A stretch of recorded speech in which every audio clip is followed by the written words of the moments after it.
Oke, assalamualaikum warahmatullahi wabarakatuh. Salam sejahtera untuk kita semua. Kembali lagi dengan saya, Albin dari Bogor, Jawa. Pada video kali ini saya akan membahas kehidupan sang satria piningit setelah ayahnya menikah lagi.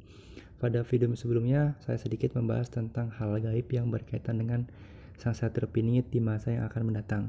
Nah, jadi gini geng, setelah ayahnya menikah lagi, sang satria piningit itu ikut tinggal dengan ayahnya dan ibu tirinya di daerah Cikampek atau Jatisari, Balongandu. Mungkin kalian pernah mendengar, mungkin nama ini terlalu asing di tengah kalian. Memang sangat terpencil. Kemudian tibalah sang satria piningit di kediaman sang ibu tiri.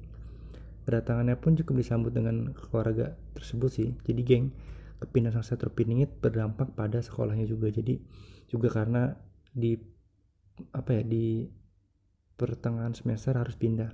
Ditakutkan pihak dari sekolah itu yang baru tidak bisa menerima siswa baru, tapi alhamdulillahnya sekolah masih memberi toleransi dan diterima di sekolah SD Balongandu. Oke, kehidupan sang satria piningit terbilang berbeda jauh dengan kehidupan sebelumnya. Jauh dari kata sholat, ngaji, bahkan belajar pun tidak terkontrol.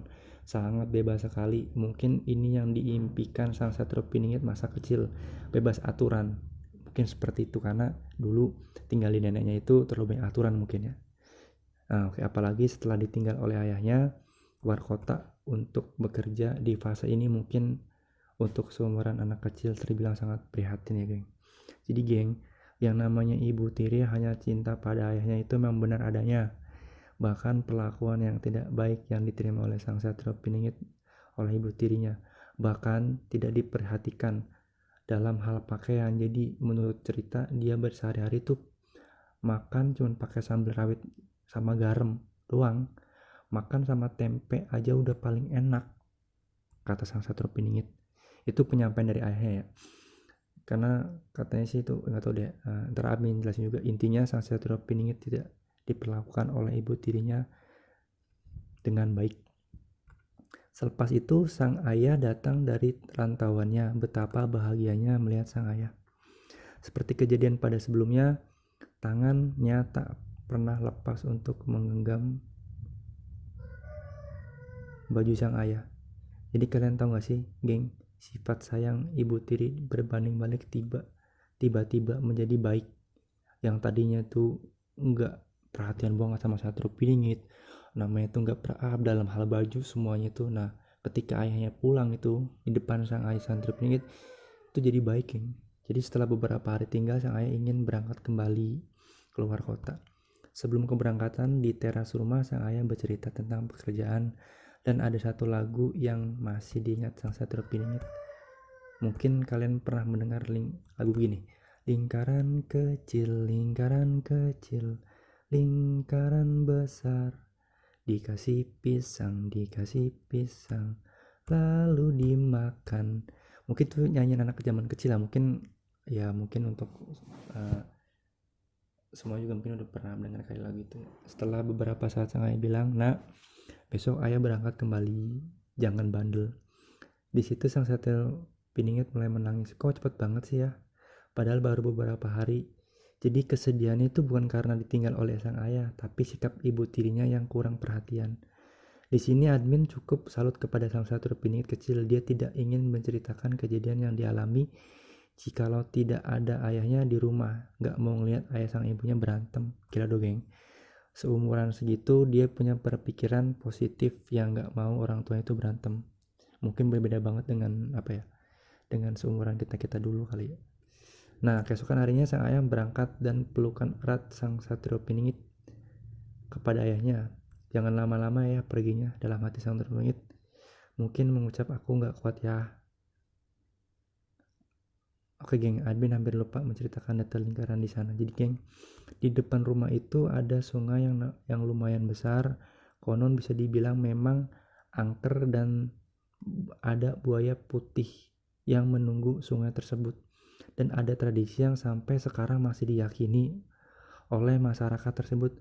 Jadi orang Jawa dilarang mandi di sungai itu, bakal cilaka. Jadi bahasa di sana pakai bahasa Sunda geng. Sundanya tapi Sunda kasar gitu. Makanya satria piningit itu dilarang untuk mendekati sungai. Sering ada jelmaan manusia yang ingin mengajak mandi dan jadi tumbal. Jadi pada suatu hari sang Satrupin itu nekat untuk mandi di sungai, walaupun hanya di jamban ya. Jadi ya namanya di kali itu pasti ada namanya jamban. Jadi untuk nyuci, untuk mandi dari situ juga. Dan Satrio Piningit mulai penasaran, kemudian nekat untuk memasukkan badannya ke sungai tersebut.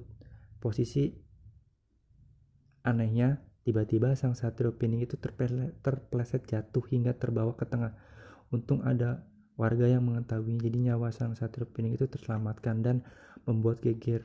Entah mungkin karena sang Satrio Piningit yang terkena musibah, atau entah emang warga Jawa itu nggak boleh mandi di sungai tersebut.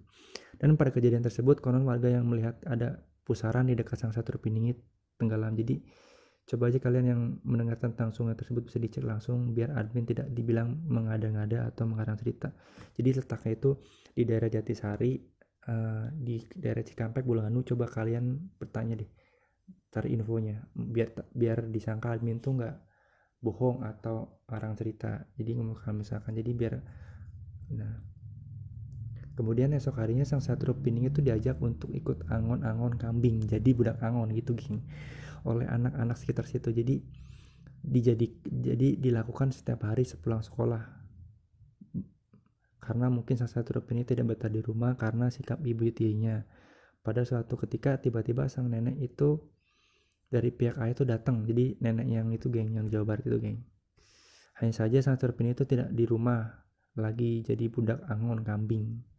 Di sela sang Satrio Piningit sedang angon kambing, kerabat berteriak-teriak kepada sang Satrio Piningit. Jadi pakai bahasa Sunda gitu. Woi, Satrio eta idima ya tamu neangan mane tah. Coba gerang wi ka imah heula. Dan dari kejauhan pun Satrio pun berlari-lari gitu, geng. Betapa bahagianya ternyata nenek dari sang ayah datang, dan sang Satrio Piningit berteriak Uti. Jadi itu panggilan untuk neneknya. Sambil meluk erat sambil mengucap, kok lama banget sih kesininya. Satrio takut di sini. Sang nenek shock melihat sang Satrio Piningit itu kumel, tidak seperti diurus. Celana, baju sobek, ya tidak, yang ya intinya mah tidak layak dipakai lah gitu. Keesokan harinya sang ayah datang dari luar kota, dan pada saat itu sang nenek semarah-marahnya, gini. Jadi keesokan harinya itu sang ayah itu datang di luar kota, dan pada saat itu sang nenek semarah-marahnya, kamu ngurus cucu saya saja nggak bisa, gimana nanti ngurus anak ini juga kan anak kamu juga, kamu juga man, gimana sih, jadi bapaknya nggak perhatiin banget sama anak. Udah saya bawa lagi cucu saya. Jadi memang sang Satrio itu cucu kesayangan neneknya, geng. Nah, jadi mungkin itu jadi gini, sang nenek itu marah kepada ibu tirinya. Jadi mesti gini loh, bang. Jadi selama ikut ibu tirinya itu memang gak kurus banget sih, jadi inti dari pakaian, dari pokoknya dia tuh kumpul banget, geng. Jadi beda banget sama pas tinggalin neneknya gitu. Oke, jadi mungkin sampai di sini dulu video cerita kali ini. Terima kasih telah menonton. Tunggu di video selanjutnya. Jadi jangan lupa di like dan diberi komentar pada apa saja yang kurang dari penyampaian admin. Dan jangan lupa juga di subscribe, karena subscribe itu gratis. Oke, saya akhiri. Assalamualaikum warahmatullahi wabarakatuh. Rahayu, rahayu, rahayu.